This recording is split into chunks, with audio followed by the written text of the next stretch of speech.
திருவருள் சக்தி டிவி வாழ்க்கையை வளமாக்கும் களம். தமிழகத்தில் பெஞ்சல் புயல் கடந்த சில நாட்களாகவே பெரிய அளவில் பாதிப்புகளை ஏற்படுத்தி வருவது குறிப்பிடத்தக்கது.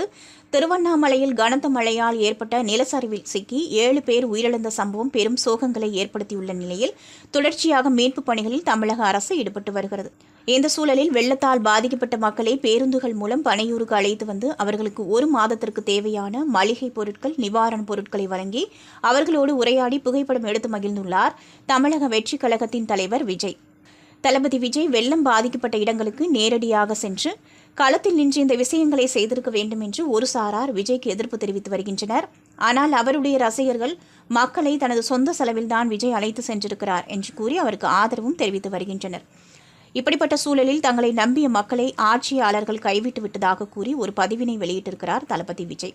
புயல் என்பது பேரிடரையும் பெரும் பாதிப்பையும் மக்களுக்கு உண்டாக்குகின்ற ஒரு இயற்கை சீற்றம் என்பது அனைவருக்கும் அறிந்ததே. அதில் மாற்று கருத்துக்கு இடமில்லை. ஆனால் எவ்வளவு பெரிய இயற்கை பேரிடராக இருந்தாலும் நம்மை காக்க நாம் வாக்களித்து தேர்ந்தெடுத்த அரசு நம்மோடு இருக்கின்றது, ஆட்சி பீடத்தில் இருக்கும் ஆட்சியாளர்கள் நம்மோடு இருக்கிறார்கள் என்ற நம்பிக்கையில்தான் மக்கள் வாழ்ந்து வருகின்றனர். ஆனால் மக்களால் தேர்ந்தெடுக்கப்பட்ட அரசே ஆபத்தான ஒவ்வொரு சூழலிலும் மக்களை கைவிடும் என்பதை இப்போது மக்கள் அனுபவித்து உணரும் பொழுது அவர்களுடைய துயரை வார்த்தையால் வர்ணிக்க முடியாமல் போகிறது.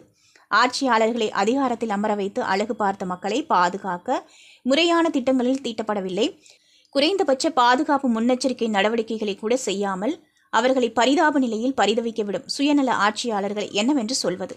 கடந்த பல ஆண்டுகளாகவே நமது நற்பணி மன்றங்கள் மூலமாகவும் மக்கள் இயக்கங்கள் மூலமாகவும் இயன்றளவில் நாம் மக்களுக்கு அத்தியாவசிய தேவைகளை பூர்த்தி செய்து இருக்கிறோம். மக்களுக்கு ஆறுதலாகவும் ஆதரவாகவும் இருந்திருக்கிறோம். நம் சேவை உணர்வால் அவர்கள் அனைவரோடும் உறவுகளாக பழகியவர்கள் நாம். ஆகவே நம் நெஞ்சில் குடியிருக்கும் தமிழக தோழர்கள் பாதுகாப்பான முறையில் மக்களுக்கு பணி செய்திட வேண்டும் என்று இந்த நேரத்தில் கேட்டுக்கொள்கிறேன் என்று கூறியிருக்கிறார் விஜய். திருவருள் சக்தி டிவியை லைக் பண்ணுங்க, சப்ஸ்கிரைப் அண்ட் பெல் பட்டனை கிளிக் பண்ணுங்க.